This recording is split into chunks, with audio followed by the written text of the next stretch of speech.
Good morning, everyone. Presenting Annie Marchand, she has been working for the MI5 and one day blew the whistle. I'm very excited about her talk. What can we do to counter the spies? Please give her a warm welcome.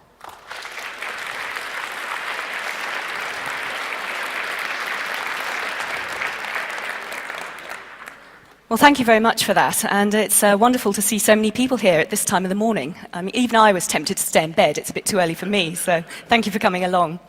This morning I want to take a bit of time to talk you through what it's like to be recruited and work for the dark forces, for the spies, but also to describe what happened when I decided to leave with my ex-partner, David Shayler, and blow the whistle on them.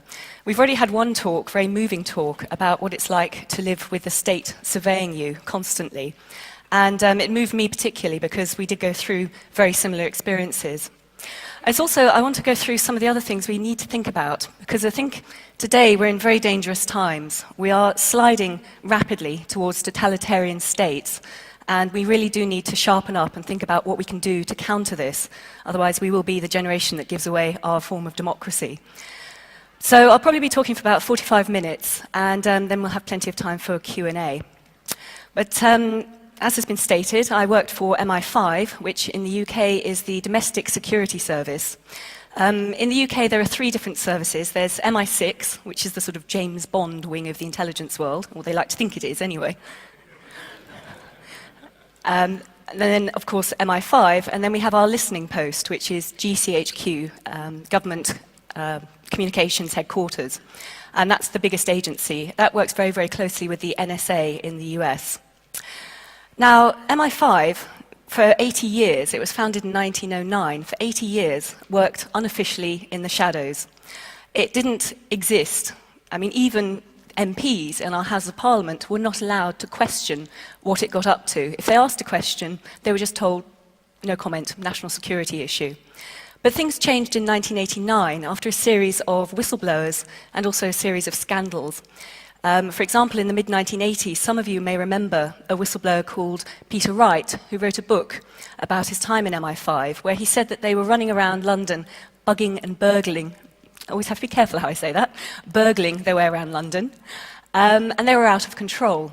So in 1989, MI5 came out of the shadows and was put on legal statutes, whereby they had, for the first time in their existence, to obey the laws of the land. And this came into force with the Security Service Act.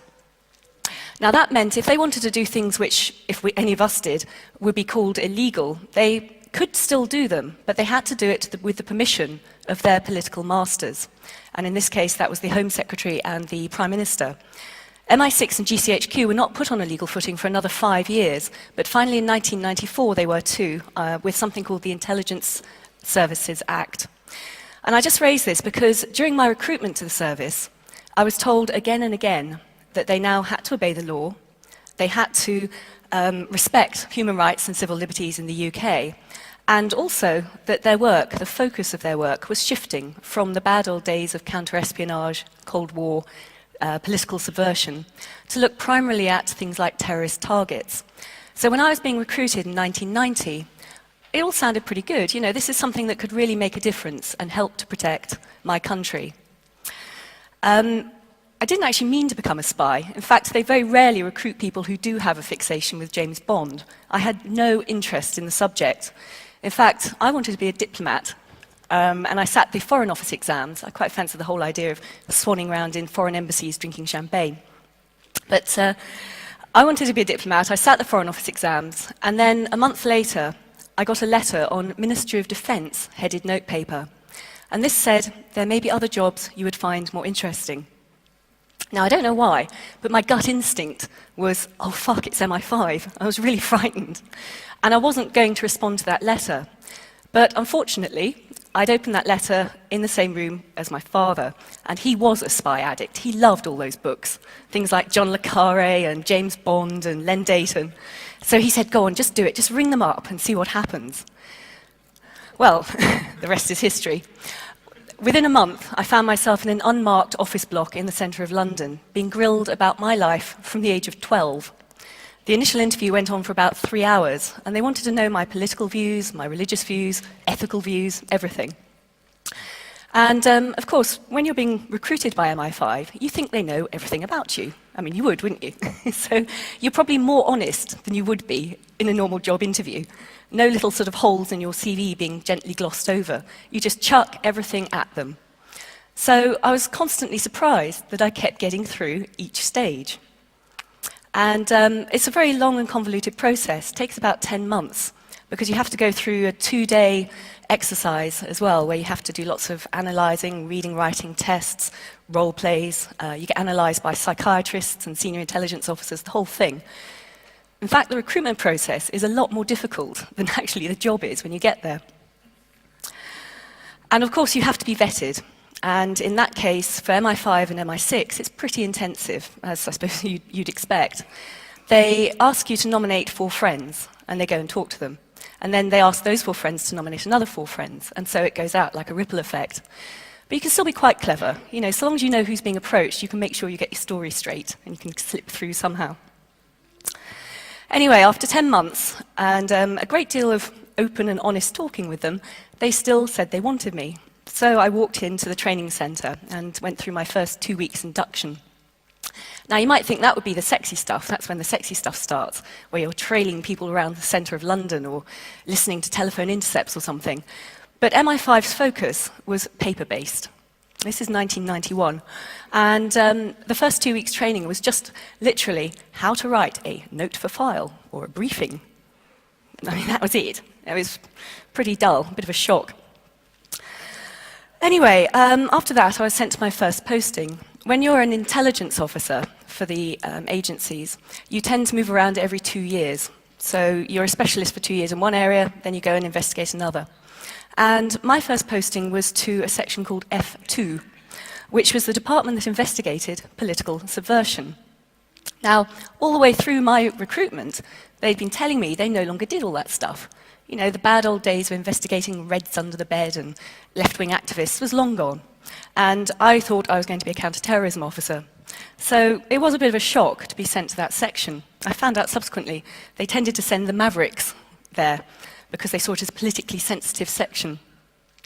But it was weird because we're talking 1991 now, 2 years after the Berlin Wall had come down.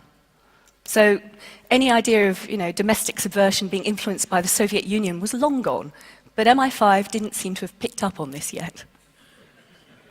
So I spent 2 years there investigating a bewildering array of minute left-wing groups.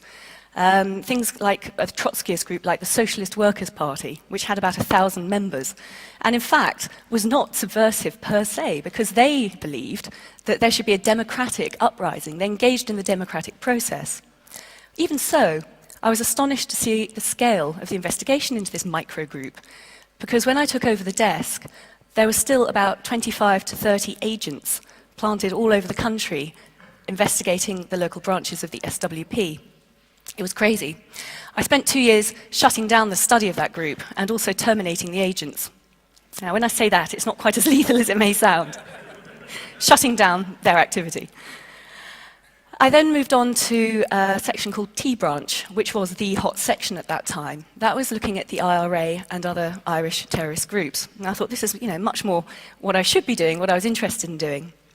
And it was also a newish area of work for MI5, because in 1992, they'd finally wrested control for the investigation into those groups in the UK, away from the Metropolitan Police Special Branch.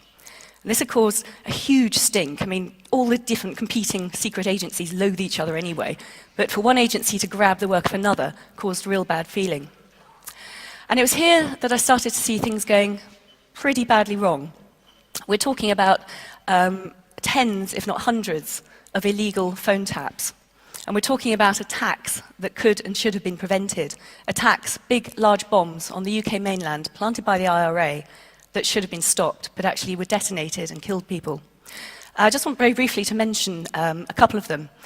The first one was a bombing attack in 1993 up in the northeast of the country.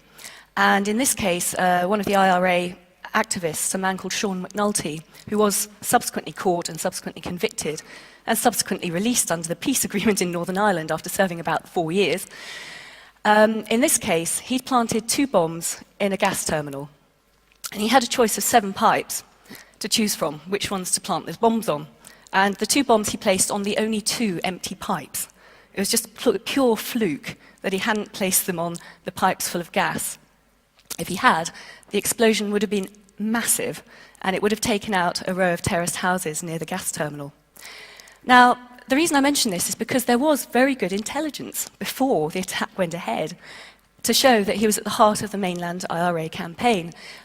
What had happened was there was a safe house where the coordinator of the campaign, a man called Hugh Jack, lived up in central Scotland, a very remote little place. And of course, MI5 were aware of this, and they were watching the house, and they had a very sensitive technique, something which, in my book, I was told to take out by the authorities, because nobody's ever heard of it, to monitor people. There was a camera placed outside this guy's house, CCTV. Nobody's ever heard of that, have they? Anyway, MI5 thinks this is highly secret and highly sensitive information that nobody's allowed to know about. Anyway, Sean McNulty had actually gone up to meet Hugh Jack to be tasked about what to do, and he'd been captured on film. Now, this was in 1993. And bear in mind, in those days, newspapers were routinely sending photographs down the wires. I mean, that was perfectly standard technology. But MI5 hadn't quite got to grips with this. What happened is they had a little van that used to drive all the way up from London, go all the way around all the different police forces in Scotland to pick up all their sensitive material and drive all the way back down again to London. The whole process took 2 weeks every time. So, McNulty is photographed going into this IRA safe house. The photos don't reach the desk of the investigating officer, who happened to be my ex, David Shayler, for 10 days, during which time the attacks had gone off. There was another problem with this investigation as well, in that they did arrest him, they did question him, and they found trousers that he'd been photographed wearing on the day of the attack with Semtex traces on. So this is pretty hardcore evidence for a trial. And yet somehow those trousers went missing. So you have the North East Police Force saying, no, it wasn't us, it was the Met, and the Met saying, no, it was the North East Police Force. Despite that, he was still convicted, but it was a 10-2 divide on the jury, by no means unanimous. The other attack that went wrong was a big car bomb, lorry bomb, that went off in Bishopsgate in the City of London in 1993. Now, in this case, the person who planted that bomb had been under surveillance for months, and in fact could and should have been arrested 6 months prior to Bishopsgate when he went to check another lorry bomb which he'd sequestered away in a car park in London. MI5 had it under surveillance. They drilled a little hole into the lorry and could see the fact that it was full of homemade explosive. And then this guy, Cyril Jimmy McGuinness, rocks up to check his lorry bomb's still there, and is just walking away. The moment to arrest him had come, but nobody was there to give the executive order. It's just crazy. The guy in charge of the operation was AWOL. Rumour had it, went round the service, that in fact he was with his mistress that night, so he turned off all his bleepers and his mobile phones. Who knows? Anyway, McGuinness was allowed to go free, and 6 months later he bombed the City of London. Now, this one bombing caused £350 million worth of damage. That was a huge insurance payout, which was actually double all the insurance payouts which had gone before in Northern Ireland for the whole previous civil war there. It also resulted in the death of a press photographer as well.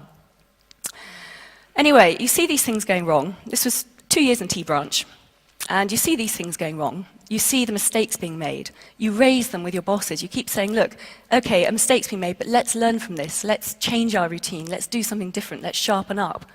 And they just kept telling us all just to keep quiet. Don't rock the boat. And they just don't want to learn.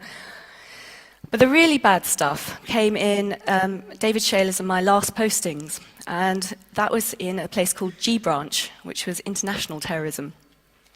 Now, David at that time was head of the Libyan section, and he saw a number of things going wrong, which became increasingly serious, and this is why we decided to leave the service and why we decided to blow the whistle. To start with, there was a very expensive illegal phone tapping operation against a noted, very famous left-wing journalist in the UK called Victoria Britton. She was the deputy foreign editor of a national newspaper called The Guardian. And they investigated her, even though in the public